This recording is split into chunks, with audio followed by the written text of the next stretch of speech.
Missouri, the League of Women Voters is suing that state over parts of an election law that was signed by Governor Mike Parson 2 years ago.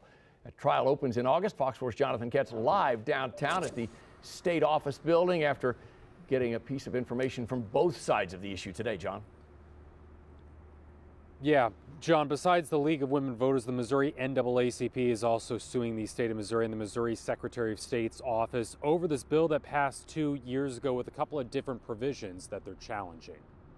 The law banned compensation for those who registered voters. It also requires that anyone who helps more than 10 people register to vote must also register with the Secretary of State's office and be a voter themselves.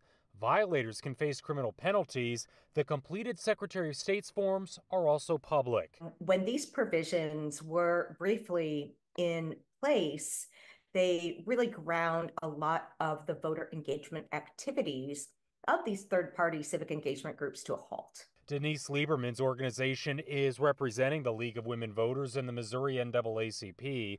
In the fall of 2022, she successfully got an injunction put into place. So voters and organizations can rest assured that they can continue to do voter registration just as they always have. On the other hand, Secretary of State Jay Ashcroft, who's also running for governor, says Lieberman is trying to make an issue out of something that isn't one.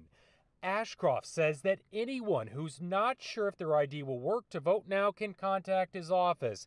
And he says they'll also work with them to get them one for free. And if necessary, we will provide the underlying documents for free. If Denise really cared about people, she would help us help people instead of try to cause problems and sow dissension and confuse the people of Missouri about how they can participate. So this trial is expected to start in August in Cole County, where Jefferson City is. Lieberman also said that no matter what happens with this ruling, the party that loses will likely appeal up to the Missouri Supreme Court.